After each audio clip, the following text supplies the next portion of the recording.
Hola, buenos días. Eh, ¿se me ha escuchado lo anterior o no se me ha escuchado lo anterior? Perdón, porque es que creo que no sé si me está escuchando bien. No, Silvia, no se escuchaba.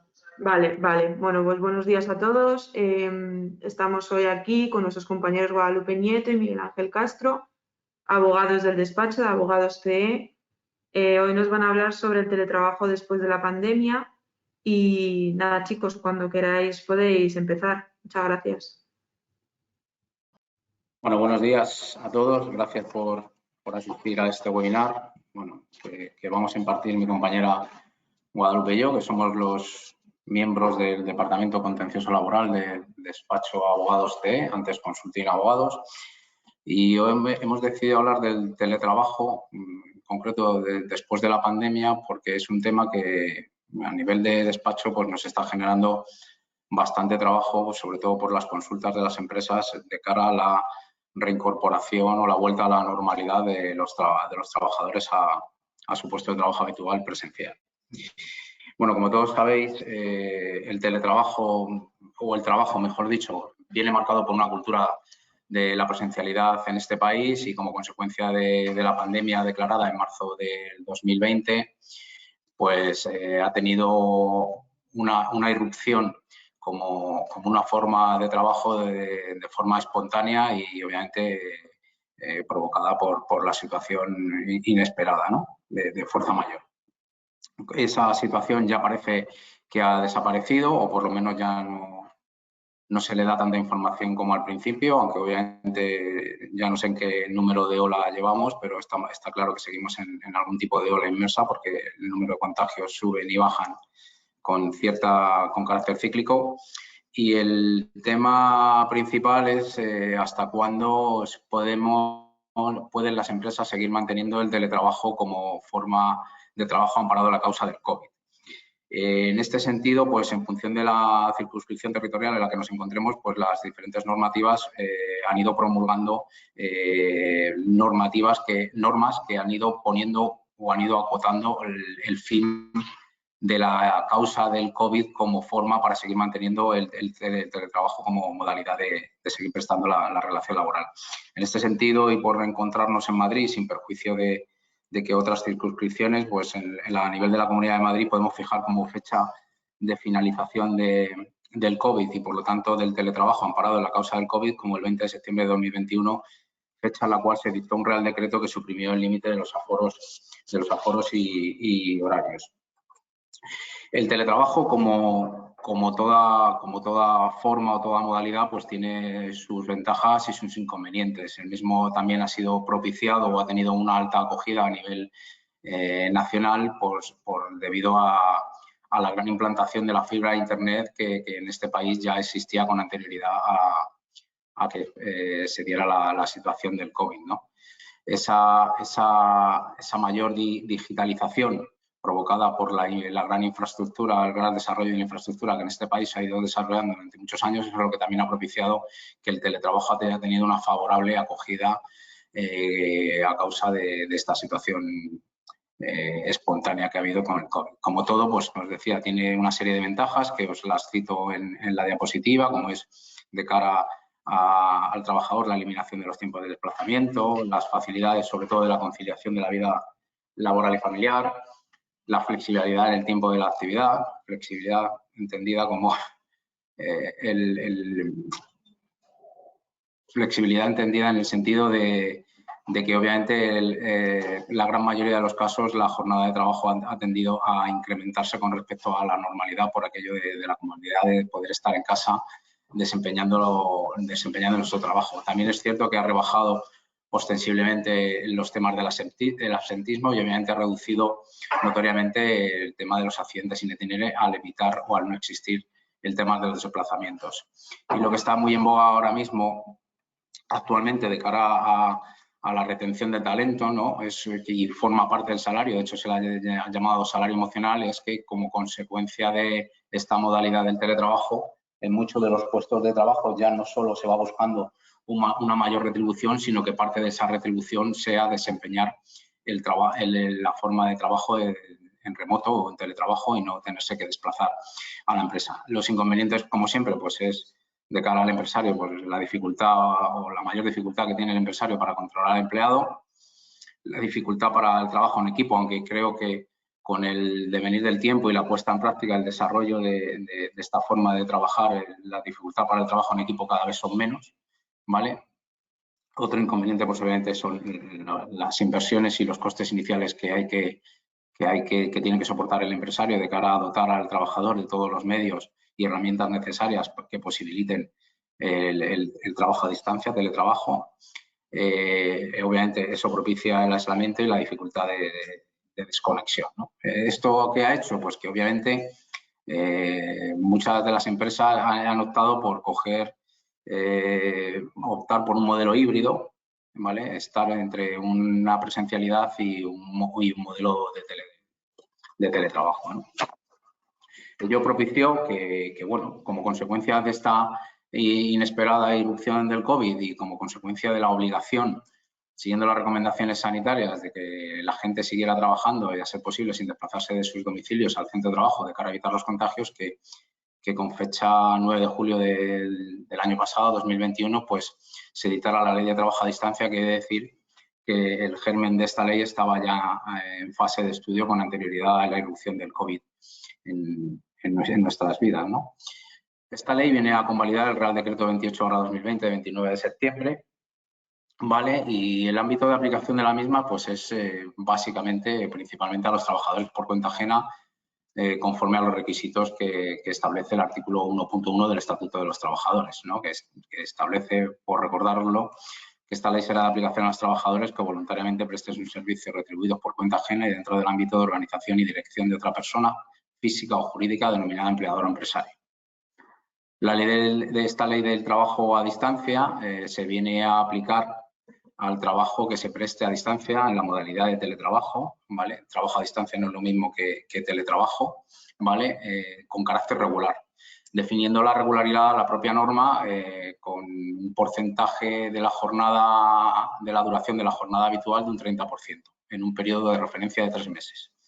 Para que os hagáis una idea, pues en una jornada habitual o normal de 40 horas, pues el 30% viene a ser un día y medio. Es decir, que todo lo que esté por debajo de ese 30%, en principio estaría excluido de la norma del teletrabajo, ¿vale? No estaría adscrito al cumplimiento de esta normativa. La propia norma, como todas las normas, viene a establecer las definiciones del trabajo a distancia, teletrabajo y el trabajo presencial. El trabajo presencial creo que es obvio en qué consiste, ¿vale? Que es pues, el prestar el trabajo, el desempeñar el trabajo en el puesto, en el sitio donde el empresario indique o en el centro de trabajo. Y el teletrabajo es aquel que se presta fuera del centro de trabajo habitual o en el que sea designado por el empresario, prevaliéndose del uso de herramientas tecnológicas, ¿no? O informáticas y telemáticas, siendo el teletrabajo una submodalidad o una subespecie de lo que es el trabajo a distancia, que obviamente, como todos sabéis, no es nada nuevo, ¿no? Como están los conductores de camiones o el trabajador del trabajo de comercial, que está todo el día fuera de la oficina trabajando fuera y por eso ya es trabajo a distancia, ¿no? Por eso os decía que el germen de esta norma, aparte del tema del teletrabajo, ya venía estando en fase de estudio con anterioridad a la irrupción del COVID. El teletrabajo, como todos sabéis, y así lo establece la propia norma, es voluntario y en todo caso es reversible. Es voluntario y por lo tanto requiere el consentimiento de las dos partes de la relación laboral, el empresario y trabajador, y el mismo no puede ser impuesto por la vía del artículo 41, ¿vale? Por la vía de la modificación sustancial de las condiciones del trabajo. Toda vez que el trabajo en su origen parte de un contrato de trabajo que establece como forma de desarrollo, pues el lugar del centro de trabajo donde la empresa tiene normalmente su sede, siendo el teletrabajo o pues un accesorio o una cláusula especial o adicional a lo que es la habitualidad o lo normal en cualquier contrato de trabajo.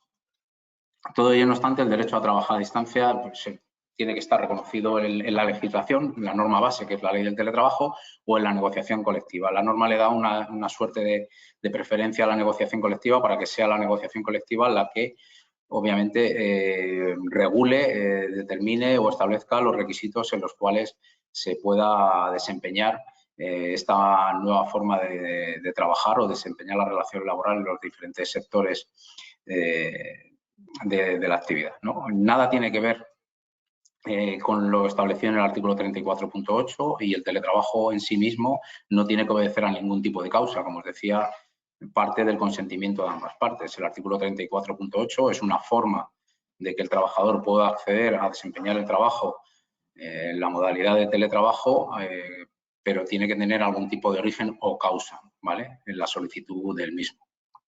Como os decía, el teletrabajo también es reversible, puede ser reversible tanto a instancias de la empresa y del trabajador, y el ejercicio de esta reversibilidad, como os decía, pues obviamente se puede bien establecer en el propio convenio colectivo o en su defecto en el obligatorio anexo o acuerdo de trabajo a distancia. El acuerdo de trabajo a distancia, que es obligatorio suscribirlo entre empresa y trabajador, es obligatorio siempre y cuando, insisto, como os decía antes, supere el 30% de la jornada, no teniendo la obligación de suscribir ningún tipo de acuerdo en todo aquel porcentaje que esté por debajo de ese 30%. Como todo acuerdo y como todo en las relaciones laborales, tiene que formalizarse por escrito. Y obviamente debe de contener un mínimo obligatorio, ¿no? Ese mínimo obligatorio se establece en el artículo 7 de la propia norma y establece pues una serie de requisitos que os cito, que os transcribo en la transparencia, ¿no? Pues el inventario de los medios, de los equipos y herramientas que se pone a disposición del trabajador. En este sentido, haceros una puntualización. Normalmente la gran parte de anexos de este tipo vienen sin hacer referencia al número de serie o al modelo o a la característica específica de ese equipo que se pone a disposición del trabajador, ¿vale? Simplemente vienen a decir que ponen un ordenador, un teléfono y X de una forma genérica, lo cual está generando a la hora de, sobre todo cuando se extinguen las relaciones de los trabajadores que se encuentran trabajando a distancia, pues qué ordenador me tienen que devolver, ¿no? Porque no siempre coincide el que tú le has dado con el que ellos te reintegran, y esto está ocasionando pues cierta picaresca, ¿no?, a la hora de devolverlo aquello que te dieron, ¿no? Pues la enumeración de los gastos que también tiene que tener la persona trabajadora, y esto también suele ser un foco de conflicto en el sentido de qué gastos tengo que sufragar o no, ¿vale? Y hasta cuánto, ¿vale?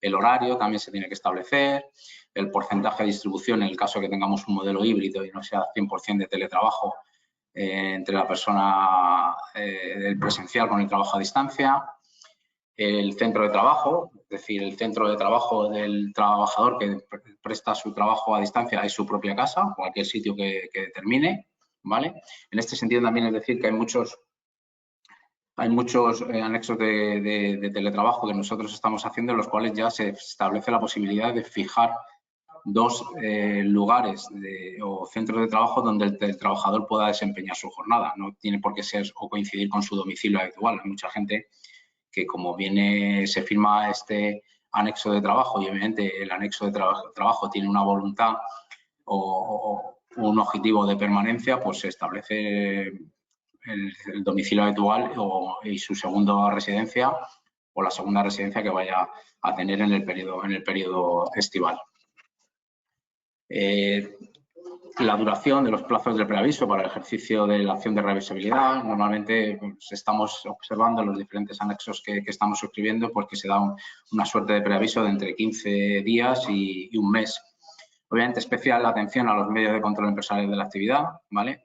Los medios en los cuales el empresario se va a apoyar para controlar la actividad o el desempeño de la relación laboral por parte del trabajador, y eso también está generando un montón de controversia en el sentido de qué medios pueden o no pueden utilizarse, porque obviamente tenemos la línea roja del derecho de la intimidad del trabajador, ¿no? Y todo aquello que atente contra su derecho fundamental, ¿no? También, obviamente, somos partidarios de establecer un procedimiento a seguir en caso de producirse dificultades técnicas que impiden lo más desarrollo del trabajo a distancia. Es decir, en ese anexo también sería conveniente que se especificara pues, una suerte de departamento o lugar al que el trabajador se pueda dirigir para manifestar las incidencias que está teniendo en los soportes en virtud de los cuales se vale para prestar su relación laboral, las instrucciones dictadas por la empresa para el desempeño del teletrabajo, sobre todo en materia de protección de datos y que obviamente qué datos son especialmente sensibles que van a ser tratados por el trabajador en su domicilio o en el lugar donde preste el trabajo para que obviamente no pueda haber una fuga de datos esenciales por parte del trabajador de la empresa y la duración obviamente del trabajo a distancia. Normalmente en este sentido, pues la duración suele establecerse con carácter anual y cada año pues se suele revisar y prorrogarse automáticamente por años hasta que bueno, pues alguna de las partes decide ejercer ese derecho a la reversibilidad que se establece. La norma también establece un derecho de preferencia a las personas que están teletrabajando a reincorporarse a puestos que se realizan total o parcialmente de manera presencial, de cara a evitar ese aislamiento o desconexión por parte del trabajador con lo que es la actividad ordinaria y cotidiana de la empresa y con sus compañeros de trabajo, sobre todo cuando estos están pertenecen a un departamento integrado por varias personas.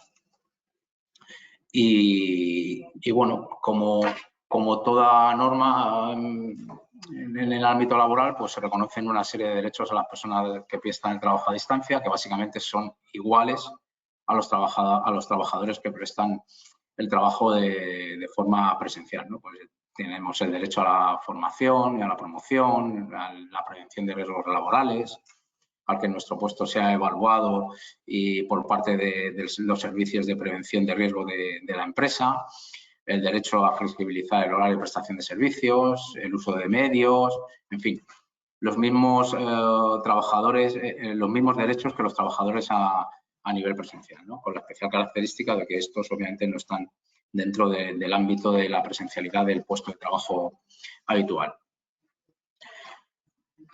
Con respecto a uno de los grandes problemas o una de las grandes polémicas que se suscitó con la promulgación, no con la promulgación de la norma, con el desempeño del trabajo en la modalidad de teletrabajo fue el abono de los gastos, ¿no?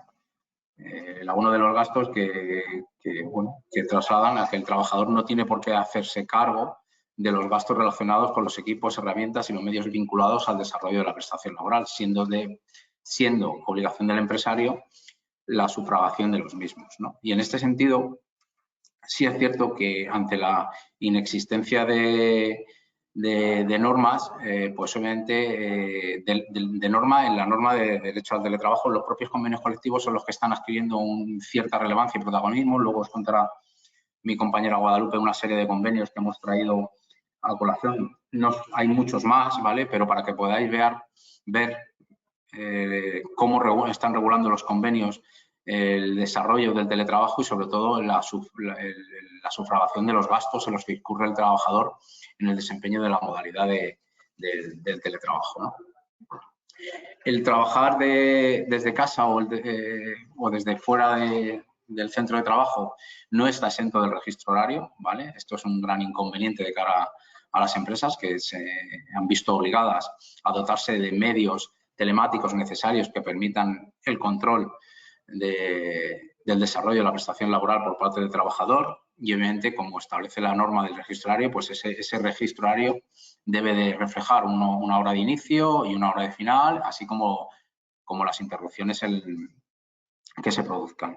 Hay sentencias también de la Audiencia Nacional que han venido a decir que en la dualidad del desempeño del teletrabajo de forma híbrida, es decir, parte presencial y parte teletrabajo, el tiempo empleado por el trabajador del desplazamiento de la oficina, cuando es, por ejemplo, por la mañana presencial y por la tarde teletrabajo o al revés, el tiempo de desplazamiento entre la oficina a casa o lugar de trabajo o del lugar de trabajo a la oficina no es tiempo de trabajo, ¿vale? No estamos hablando de de un desplazamiento motivado por la relación laboral, ¿vale? Y por lo tanto, si rompo mi jornada 2 horas, que es lo que tardo en llegar a casa para conectarme y seguir trabajando, esas 2 horas no computan como tiempo de trabajo.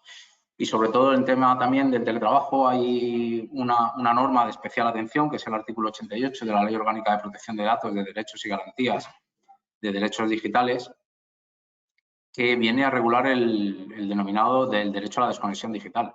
Como os decía, se ha cometido cierto abuso o cierta dejadez por parte de la empresa y por parte del trabajador, en el sentido de que, como estamos teletrabajando en casa, posiblemente las jornadas de trabajo, lejos de cumplir las mismas, han tenido a alargarse, ¿no? Y en este sentido, esta norma lo que viene a decir es que los trabajadores, una vez que terminan la jornada, tienen derecho a desconectar digitalmente. En este sentido, poner de relevancia que en Madrid, a lo largo del año 2021, ¿vale? Y tener en cuenta que la norma se publicó en julio, se han dictado en este sentido, por el incumplimiento del derecho a la desconexión digital, alrededor de unas 64.000 infracciones de 7.500 euros cada una. ¿Cómo se cometen las infracciones? ¿Cuál es el elemento común a todas estas infracciones? Pues el típico correo del empresario, que manda un correo electrónico fuera de la jornada laboral a sus trabajadores, que aunque estos no lo lean, eso ya está incumpliendo el derecho a la desconexión digital. Y es el 98% de las 64.000 infracciones que a nivel de la Comunidad de Madrid se han denunciado a lo largo del año pasado. Como todo teletrabajo, pues obviamente, como todo trabajo, bueno, no teletrabajo, como todo trabajo, pues obviamente el mismo está sometido a las facultades de organización, dirección y control empresarial, en el sentido que, bueno, pues como la empresa está en su derecho y en su deber de exigir a las personas trabajadoras que prestan el trabajo el cumplimiento de las instrucciones que sean necesarias y el cumplimiento de las normativas que sean necesarias para que el trabajador desempeñe la obligación por la que ha sido contratado dentro de la misma manera que están los trabajadores de forma presencial. Y en ese sentido, a todo anexo de teletrabajo está siendo muy común que se adjunte un manual de normas de cumplimiento, ¿no? Es decir, que aprovechando la suscripción del anexo, pues las empresas están entregando manuales de norma de cumplimiento en el sentido de cómo se tiene que desarrollar el trabajo. Más allá de aquello que se dijo cuando se contrató al trabajador, pues obviamente se están aprovechando esta suscripción de anexos para recordar, refrescar y suscribir estos manuales de cumplimiento de normas para que el trabajador desempeñe su cometido y no por prestarlo fuera de casa o fuera del centro de trabajo, pues obviamente tenga que ver relajada determinada normativa o poder incumplir determinadas normativas de cara al cumplimiento de su principal obligación, que es el desempeño de la relación laboral. Y a partir de aquí, pues bueno, pues doy paso a mi compañera Guadalupe, que os va a traer temas de candente actualidad y que seguramente no sea tan aburrido como lo mío, que es la teoría, que es comentar sentencias que han venido dictando nuestros tribunales desde la implantación de la norma del teletrabajo y para que veáis determinado tipo de casuísticas o determinados hechos que han sido sometidos a la jurisdicción de los tribunales de lo laboral y que se han ido pronunciando de diferente manera.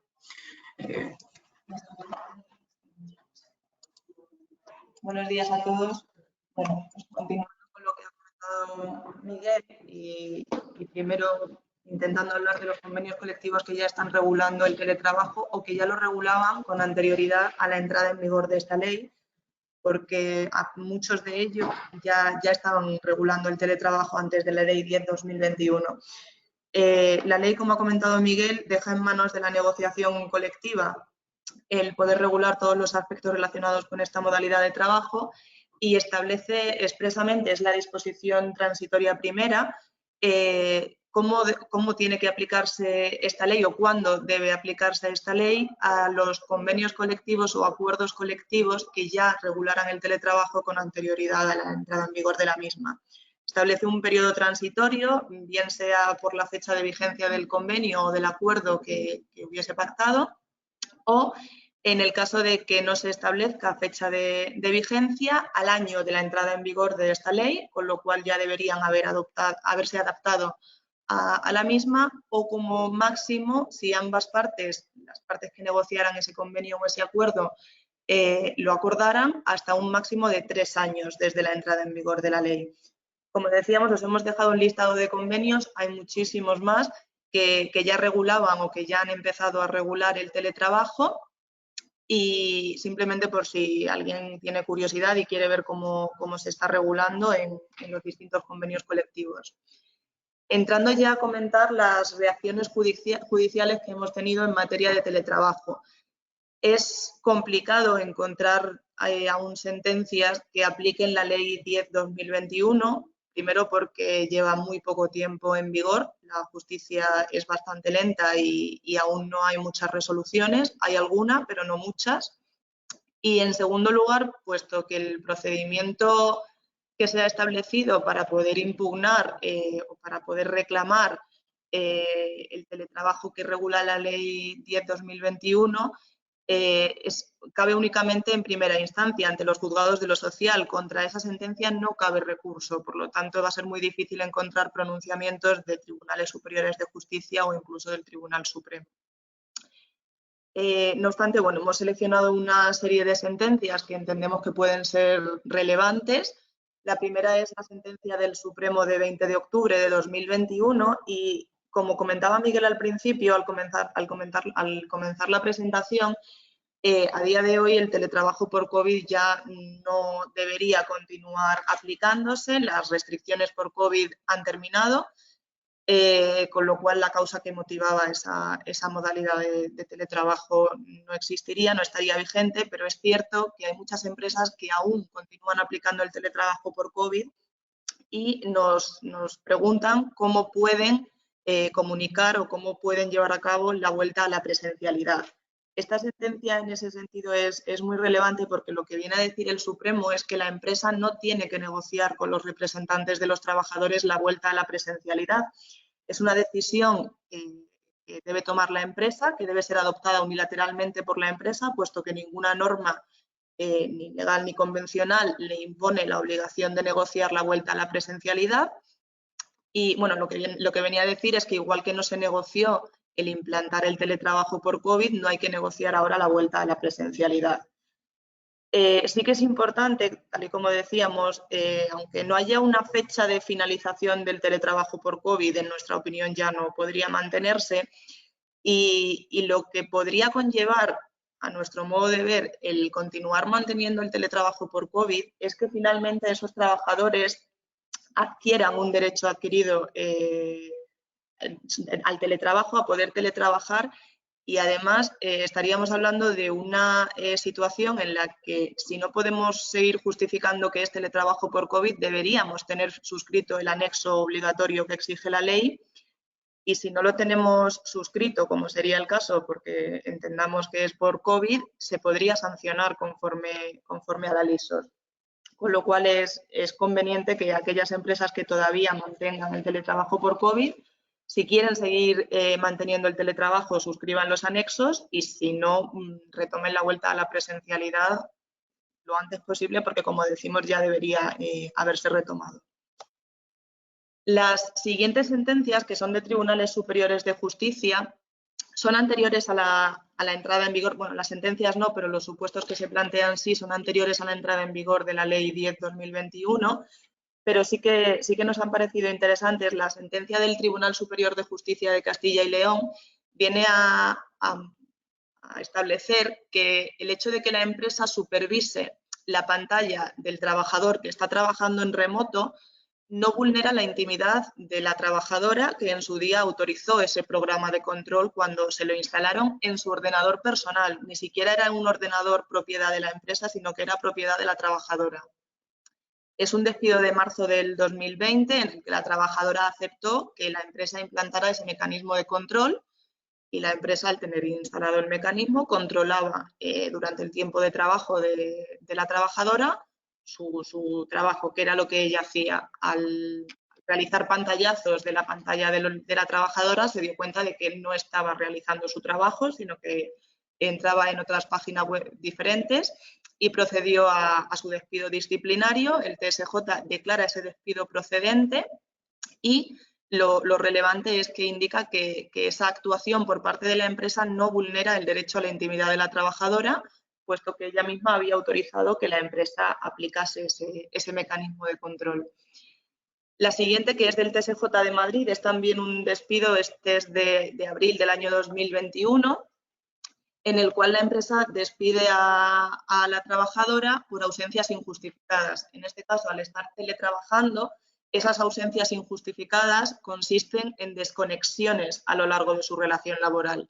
La empresa se da cuenta de que la trabajadora no estaba conectada durante su tiempo de trabajo, tenía largos periodos de ausencia que no podía justificar de ningún modo y despide a la trabajadora, en este caso por ausencias injustificadas. El TSJ lo declara igualmente procedente el despido. La sentencia de 10 de mayo de 2021 de la Audiencia Nacional también es anterior a la Ley 10 de 2021 del trabajo a distancia, pero también es importante lo que viene a decir, y es que en el caso de que los trabajadores estén teletrabajando y se produzca en el domicilio del trabajador un corte, por ejemplo, en el suministro de luz o de Internet, un corte que es ajeno al trabajador, la empresa tiene que computar el tiempo que haya durado esa desconexión, ese corte en el suministro, como tiempo de trabajo y no le puede exigir al trabajador que recupere ese tiempo, puesto que la causa ha sido ajena al trabajador. Lo único que se exige es que la persona trabajadora pues, pueda justificar con un certificado de la empresa que suministre el servicio que se ha producido esa incidencia y la duración que ha tenido la incidencia. En esos casos, la empresa en ningún momento va a poder pedirles que recuperen ese tiempo de trabajo y se consideraría tiempo de trabajo efectivo.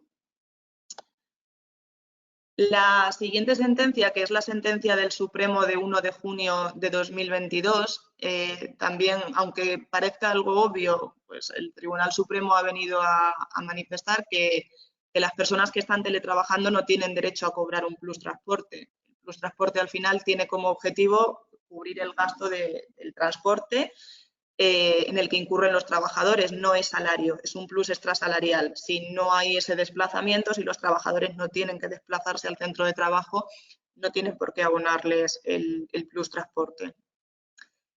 La siguiente ya, la sentencia de la Audiencia Nacional del 22 de marzo de este año, sí que es aplicando la Ley 10/2021 de trabajo a distancia. En este caso, llama la atención, puesto que, como hemos dicho, la ley exige que se firme un anexo al contrato de trabajo, un anexo en el que se establezcan los contenidos mínimos que marca la ley, la forma en la que se va a desarrollar este trabajo a distancia.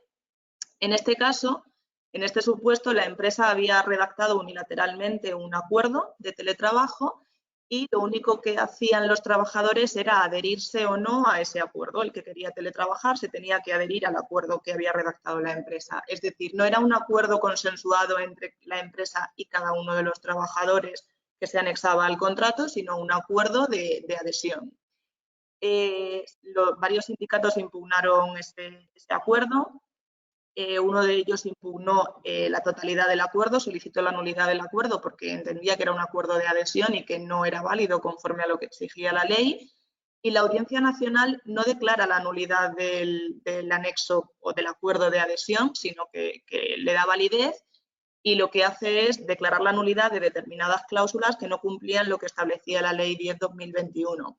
Pero no declara la nulidad del acuerdo por ser un acuerdo de adhesión, con lo cual sería válido, según la Audiencia Nacional, que la empresa redacte el acuerdo y los trabajadores se adhieran. Es una sentencia de la Audiencia Nacional, no es del Tribunal Supremo, no tenemos todavía ningún pronunciamiento del Supremo en este sentido, pero bueno, sería ya un referente en cuanto a si la empresa puede o no redactar el acuerdo de esta forma, aunque en principio se exija que sea individual con cada trabajador. Y por terminar, hemos incluido la sentencia del Tribunal Superior de Justicia de Asturias de 19 de abril de este año. En este caso no es un supuesto de teletrabajo de la Ley 10/2021, sino una solicitud de adaptación de jornada en la que el trabajador o la trabajadora solicita teletrabajar para conciliar su vida familiar. los trabajadores, desde antes de la entrada en vigor de la Ley 10/2021, tienen la posibilidad, de conformidad con el 34.8 del Estatuto de los Trabajadores, de solicitar la adaptación de su jornada, y entre las modalidades para adaptar la jornada estaría la de prestar el trabajo a distancia, teletrabajar. En este caso, después de que la empresa ya solicitara la vuelta a la presencialidad de los trabajadores después de haber finalizado el teletrabajo por COVID, esta trabajadora solicita adaptación de su jornada y teletrabajar 3 días en semana, manteniendo la modalidad presencial el resto de días de la semana. La empresa no se lo deniega. En estos casos la empresa hay que abrir un periodo de negociación durante 30 días y la empresa puede aceptar la solicitud, puede denegarla o puede proponer una alternativa. En este caso, la empresa no le deniega la solicitud, sino que le propone una alternativa que consiste en teletrabajar. Creo recordar que le ofrecían 15 días al trimestre, algo menos de lo que ella solicitaba. Y la trabajadora lo impugna porque entiende que necesita los días que ella ha solicitado teletrabajar para poder conciliar, y además la empresa no ha acreditado ninguna causa objetiva para denegar lo que ella estaba pidiendo, aunque no lo hubiera denegado totalmente porque le ofrece una alternativa, pero no le concede lo que solicita. Y el TSJ de Asturias lo que hace es dar la razón a la trabajadora y dice que la empresa no puede denegar, aun ofreciéndole una propuesta alternativa a la solicitud del trabajador, si no prueba las razones objetivas que impidan conceder esa solicitud o ese derecho a la persona que lo está solicitando. Esta sentencia sería importante o relevante, puesto que la mayoría de las empresas que han estado teletrabajando por COVID podrían tener, no imposible, pero sí difícil o complicado, de negarle a un trabajador ahora la adaptación de la jornada en la modalidad de teletrabajo, puesto que si durante 1 año o 2 años hemos estado teletrabajando y no ha habido ningún problema, ¿por qué ahora no? Entonces, siempre es una posibilidad que tienen los trabajadores y que en su caso, si la empresa la quiere denegar, tendría que tener muy acreditadas las razones objetivas por las que se deniega. Con esta sentencia ya terminamos y estamos a vuestra disposición por si hay alguna pregunta, duda, algo que queráis comentar.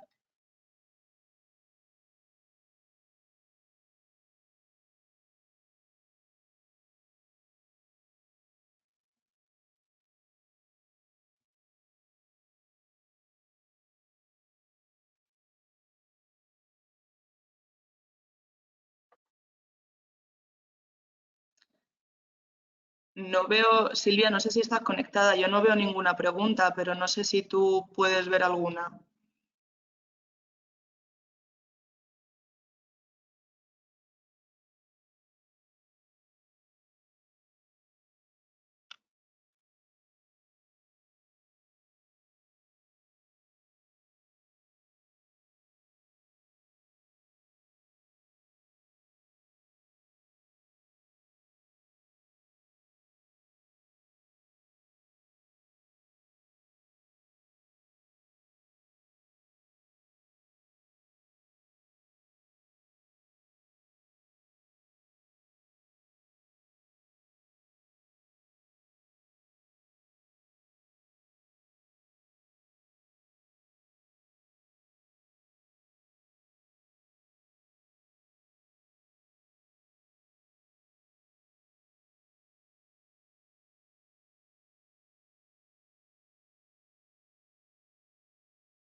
Hola Guadalupe, ¿qué pasa con las preguntas? ¿No las ves?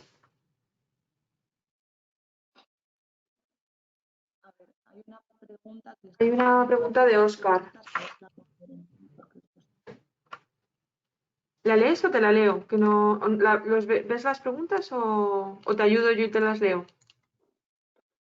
¿Qué características tiene el tener más de un sitio para teletrabajar por ejemplo, desde un piso vacacional.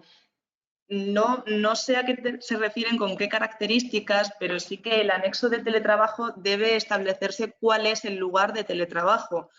Si son varios lugares, entiendo que tendría que establecerse en qué periodos se va a teletrabajar, desde qué sitio o desde qué lugar.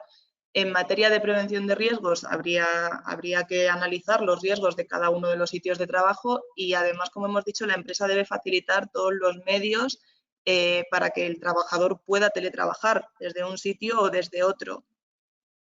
No sé si es lo que preguntabas o a qué te refieres con qué características. Es que no sé si hay algo más.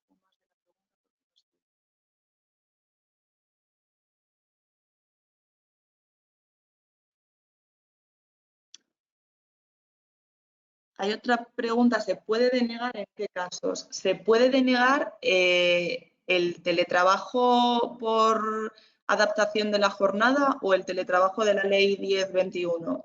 Si es el teletrabajo de la ley 1021, es un acuerdo entre la empresa y el trabajador y es voluntario para ambas partes. No se tiene por qué conceder. Si es una solicitud de adaptación de la jornada, en esos casos sí la empresa va a poder denegarlo, se abre un periodo de negociación durante 30 días, pero la denegación tiene que basarse en razones objetivas, organizativas, técnicas, productivas. Habría que ver qué es lo que alega la empresa para denegarlo. Sí puede hacerlo, pero tiene que ser por razones objetivas. No basta con decir que no te deja teletrabajar.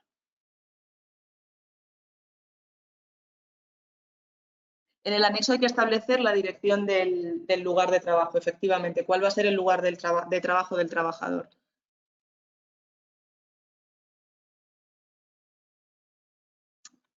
No sé qué está pasando porque no puedo leer las preguntas enteras. Solo veo, si me dais un segundo, voy a ver si Silvia me puede decir. Pues estoy aquí, ¿me oyes? Hola. No se me oye, ¿no? ¿No se me oye? Se está llamando.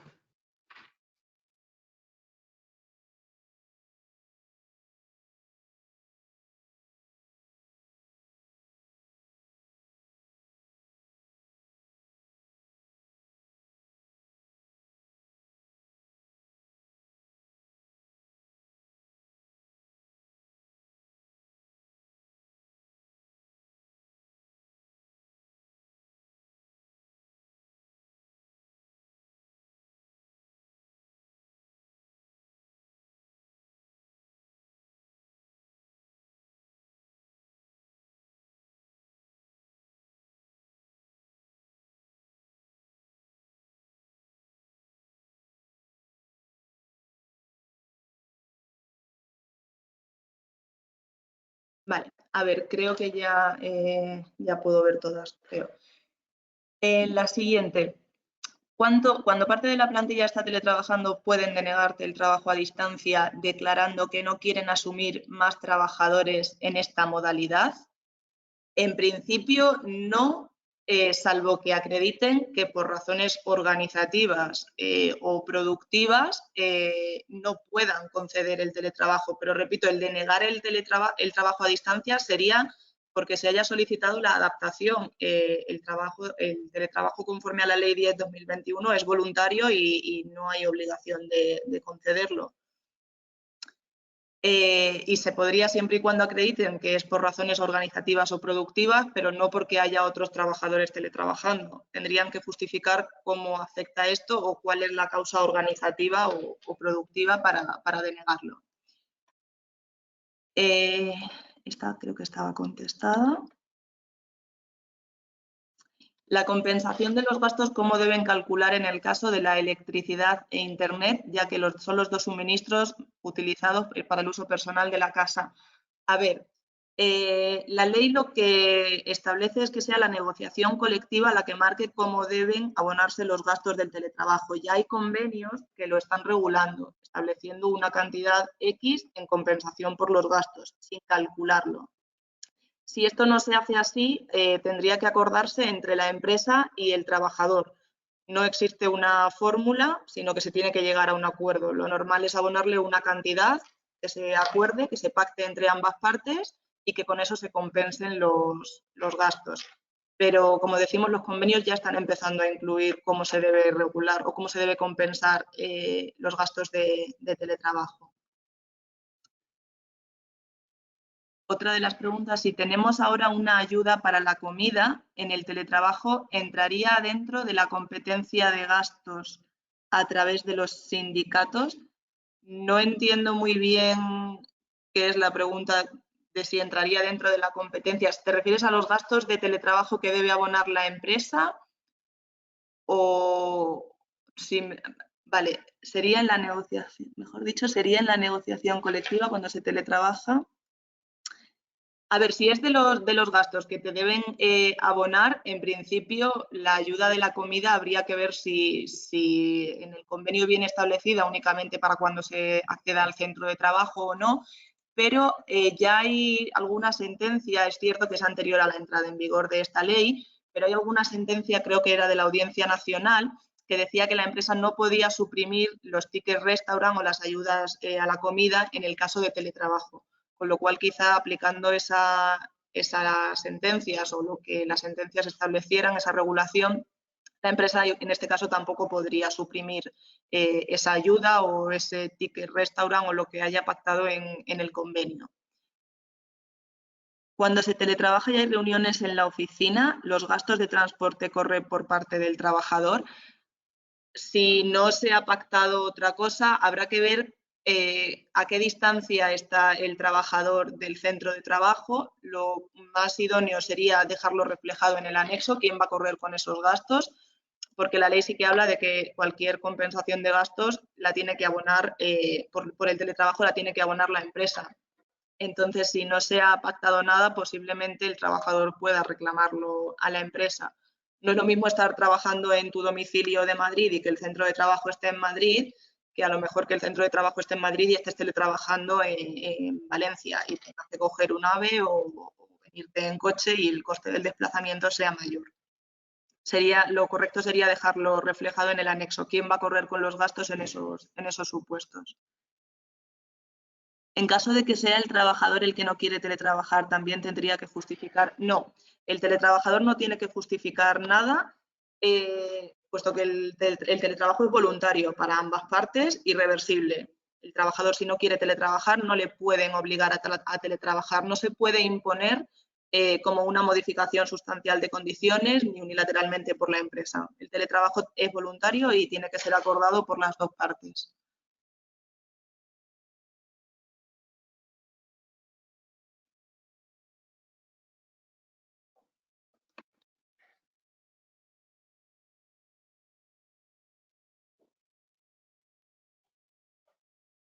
No sé si alguien más, no me aparecen más. A ver. Con respecto a los correos de un jefe fuera del horario, ¿el solo hecho de recibir los correos ya es un delito de la empresa o solo si se exige la respuesta o provoca algún problema? A ver, no es delito que la empresa mande un correo fuera del horario laboral, pero lo que vulneraría el derecho a la desconexión digital es el exigir la respuesta del trabajador. La empresa te puede mandar un correo fuera de tu jornada, pero tú no tienes la obligación de atender ese correo hasta que vuelva a comenzar el día siguiente tu jornada laboral. Lo contrario sí vulneraría el derecho a la desconexión digital. No es un delito, pero sí que es una práctica que no puede llevar a cabo. Es un derecho del trabajador y creo que lo ha comentado Miguel al principio. Bueno, viene establecido, el derecho viene regulado expresamente en la Ley Orgánica de Protección de Datos, es el artículo 88. Y en el caso de Madrid ya se están imponiendo, la Inspección de Trabajo está imponiendo sanciones por vulnerar este derecho a la desconexión digital.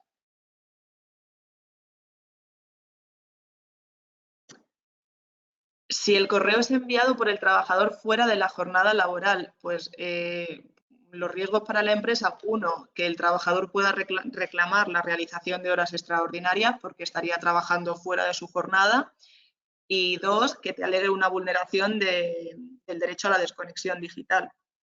Aunque en el caso, si el correo se envía sin que se lo haya requerido la empresa, quizás sería discutible, pero el tema de las horas extras te las va a poder reclamar porque estaría trabajando fuera de su jornada. En esos casos sí que se suele avisar a los trabajadores de que no pueden o no deben enviar correos fuera de su jornada, que no se va a considerar realizadoras extras, pero bueno, si lo envía el riesgo podría ser ese.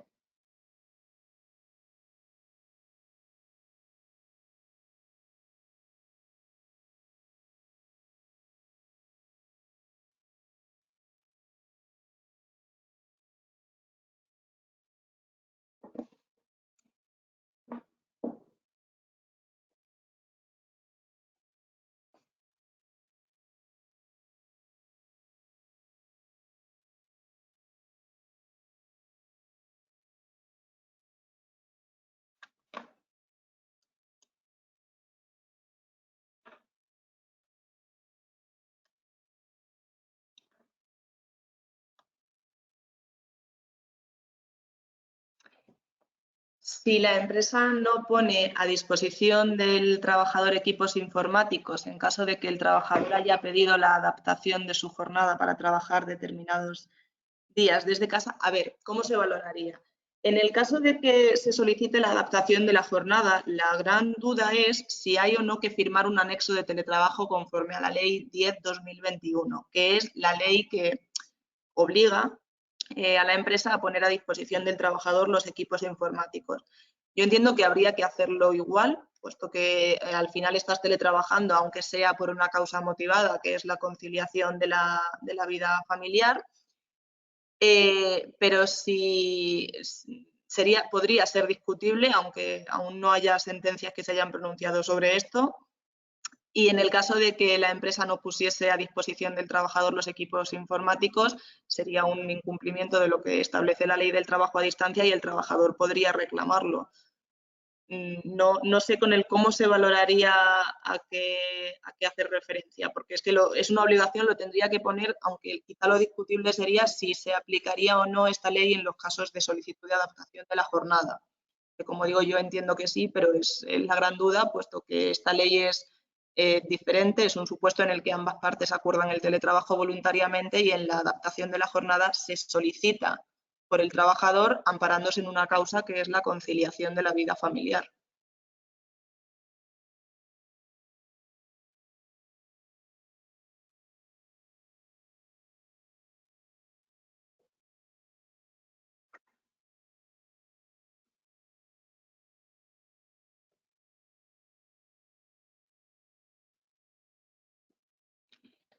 El trabajador tiene equipo informático y utiliza el suyo. El trabajador no puede utilizar su equipo informático, tiene que utilizar el que le facilita la empresa.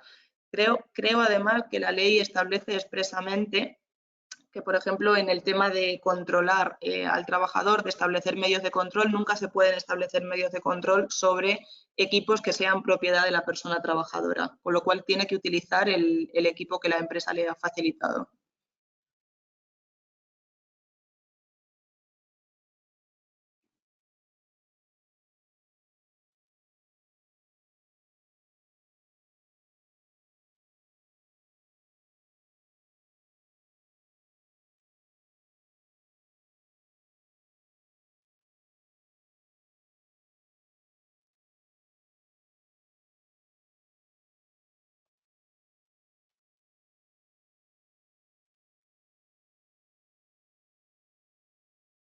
El tipo de control que realice sobre los equipos informáticos debe ser informado previamente a los trabajadores. Sí, hay que dejarlo reflejado en el anexo que se firme de teletrabajo, cuáles van a ser los mecanismos de control que se van a utilizar por parte de la empresa hacia los trabajadores.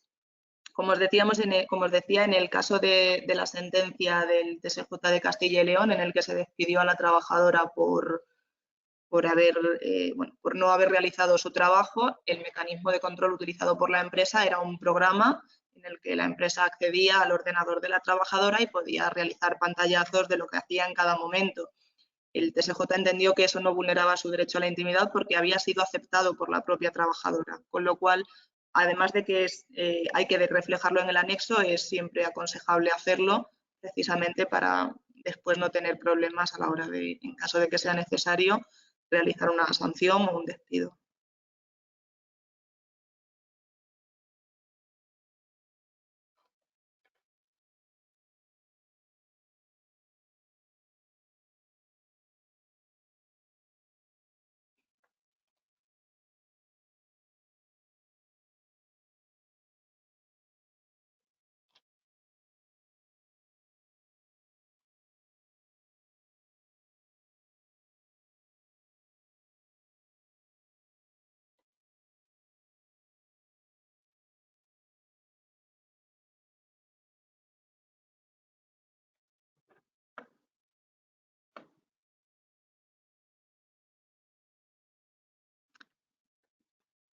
Vale, no veo más preguntas, así que ya la hora que me aparece como que nos queda un minuto.